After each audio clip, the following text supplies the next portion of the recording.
संसार बंधन को छाड़ी परमात्मा के चरण को आसी महाप्रभुकर कथा को शुणी ता जीवन को धन्य करने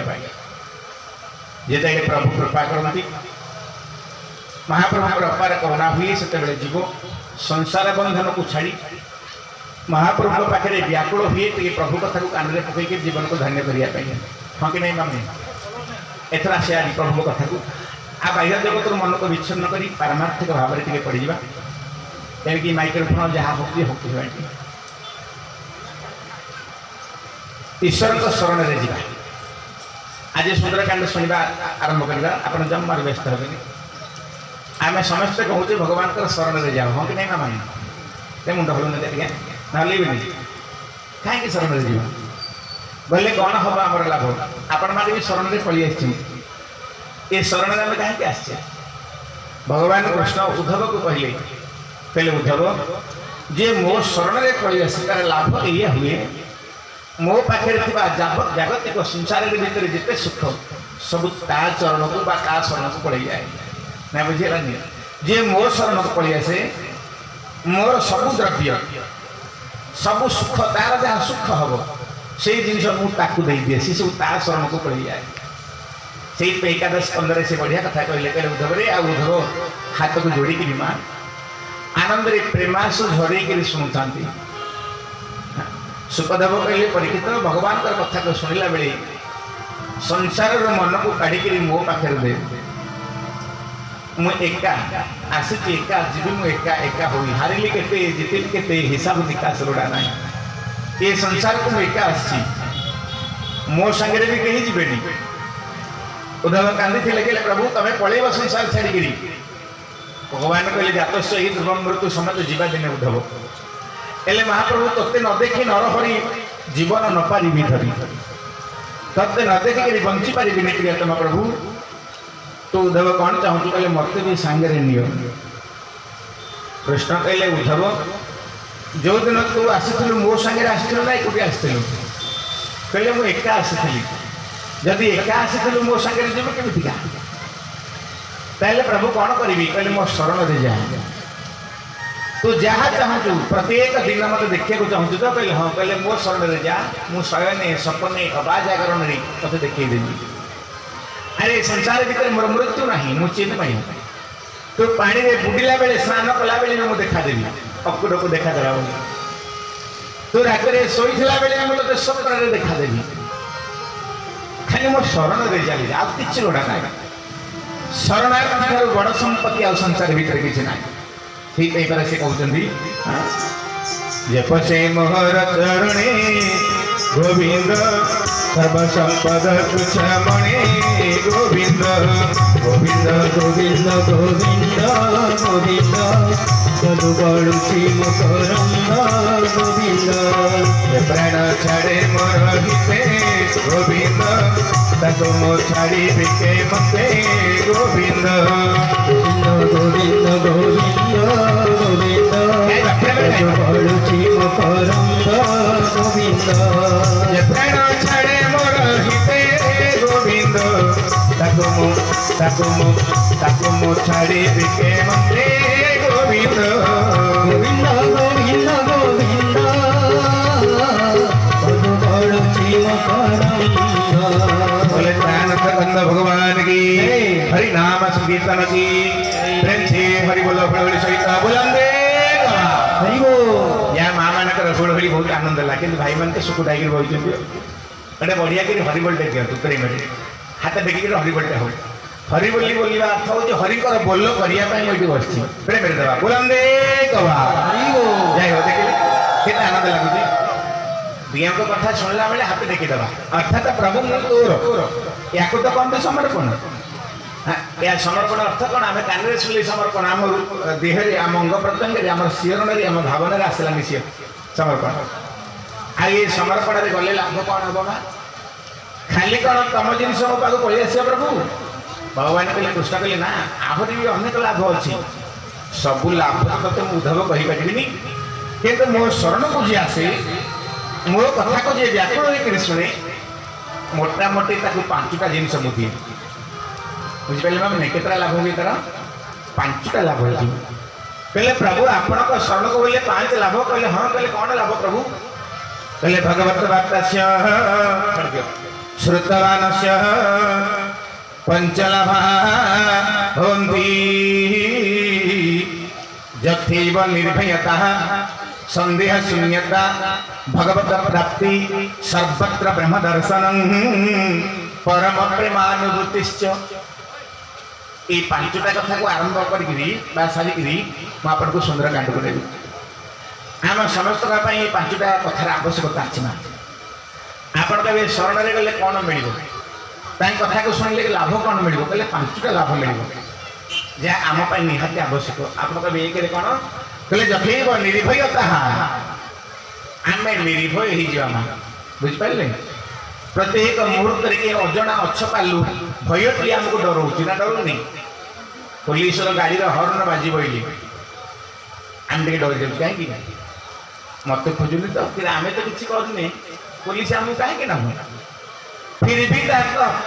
शब्द शुणिले आमको डर लगुच रात गला बेले आमको डर लगुच कहीं भूत पिशाचर भय 3टा भय आध्यात्मिक भय आदि दैविक भय आदि भौतिक भय कन्या बात्यार भय रोग व्याधिर भय भूत पिशाचर भय नाना प्रकार अभाव अनटन भय ये सब भय आमको आसुच्छी भगवान कहले जी मो कथा शुणिक मो शरण को आसो ता जीवन में मु भय रखी ना पाद पद्मे कले लय गोविंद गोविंद गोविंद गोविंद गोविंद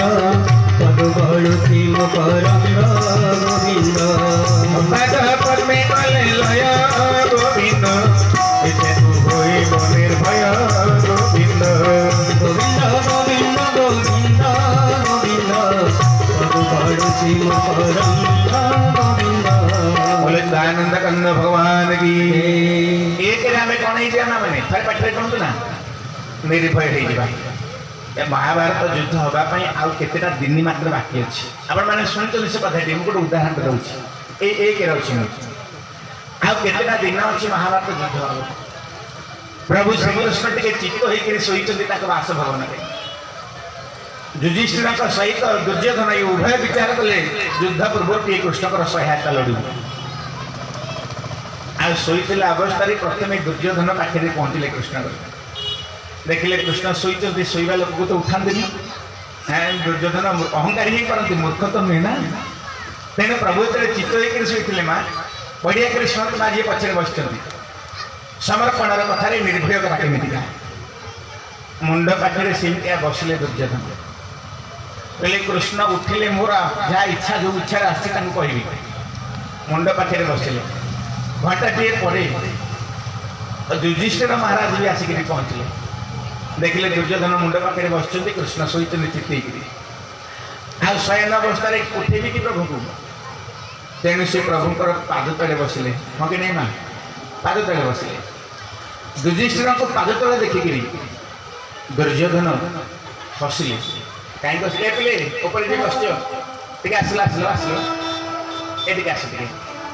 4-5 जन आस ये आस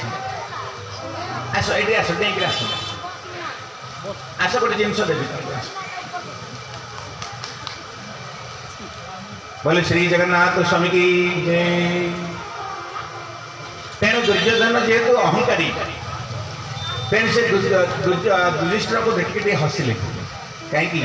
कौन भाविले जानते कहले तो पाद तलिया लोकटा कौटी बस अरे जी राजापुत्र जी राजाधिराज सी मुंड पाखे सीना बस तो एडे मूर्खटा जे गोटे गौड़ पिलार पाद तले बस आउ बस्ता बस्ता तू कौन पाइबू आस अधघंटे चलीगला महाप्रभु तो अंतर्जामी प्रभु कौन शुणती माँ भगवान के शुणती आम ये शोचु आमको जगुची किए सी जगती प्रभु जीवन में गोटे जुग के थरटे शुणती आ प्रभु मोर थरे शोई पड़े गोटे प्रलय हो जाए आखि पलक मात्र समय को लब बोली कहती थरे प्रभु आखि पकईदे गोटे प्रलय हो प्रलय धीरे चढ़े दत्तवान श्रीत कृष्ण करते कृष्ण निद्रा भग्न है जोगेश्वर सीधा तो चित्त होकर शोते ना हाँ अंटा भांगिकी शोते अंटा भांगिकी बसिले सीधा एवं कहतु क्या देखिले ମା ଥରେ କୁହନ୍ତୁ ପାଖରେ ବସିଛନ୍ତି ଯିଏ ପ୍ରଥମେ କାହାକୁ ଦେଖିଲେ? ଯୁଧିଷ୍ଠିରଙ୍କୁ ଦେଖିଲେ ଏବଂ ଯୁଧିଷ୍ଠିର ପ୍ରଣାମ କଲେ। ଭଗବାନ ପଚାରିଲେ ଯୁଧିଷ୍ଠିର କୁଆଡ଼େ ଆସିଛ, କି କାରଣ ଆଗମନ ତୁମର? ପଛରେ ଦୁର୍ଯ୍ୟୋଧନ ବସିଥିଲେ। କହିଲେ ହୟ କୃଷ୍ଣ, ତମେ ବଡ଼ କୁଶଳୀ ମଣିଷ ହଉ, ଘଣ୍ଟେ ପୂର୍ବରୁ ମୁଁ ତାଙ୍କର ଆସିଛି, ଏଠି କେହି ନଥିଲେ, ମୁଁ ପ୍ରଥମେ ଆସିକିରି ପହଞ୍ଚିଛି। ତମେ ପ୍ରଥମ ଲୋକକୁ ନ ପଚାରିକିରି ଦ୍ୱିତୀୟରେ ଯିଏ ଆସିଲା ତାକୁ ପଚାରୁଛ, ତାକୁ ଦେଖୁଛ କିଏ, ମୁଁ କୁଆଡ଼େ ଯାଇଥିଲି କି?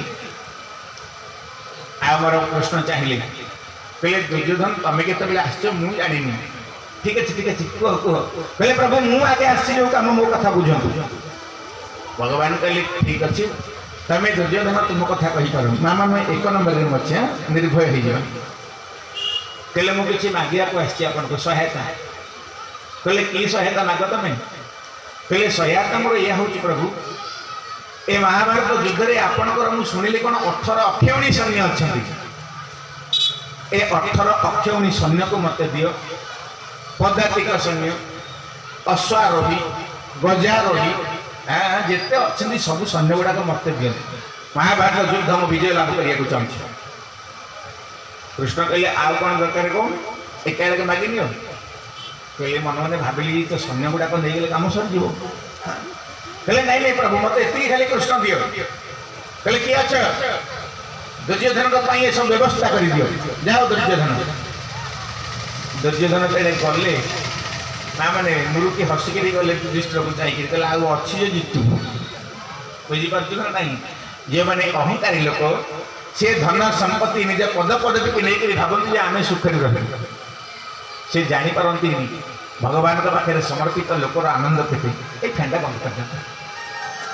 ଭଗବାନଙ୍କ ପାଖରେ ସମର୍ପିତ ମୁଁ ଟିକେ କ'ଣ ନିସ୍ତବ୍ଧ ଚାହେଁ। ଘା ପାଟିତୁଣ୍ଡ ଏଇ ଲାଉଣ୍ଡ ଫାଉଣ୍ଡ ସ୍ପିକର ନାହିଁ, ଏଇଟା ସିମ୍ପଲ କଥା ହେବା, ସିମ୍ପଲ ଶୁଣିବା, ଆମେ ସମସ୍ତେ ଆନନ୍ଦ ପାଇବା। ଠିକ ନା ଭୁଲ କୁହନ୍ତୁ? ମହାପ୍ରଭୁଙ୍କ କଥା ନିରବରେ ହେଲେ ଏଇଟା ଭେଦ କରିବ ଭିତରୁ।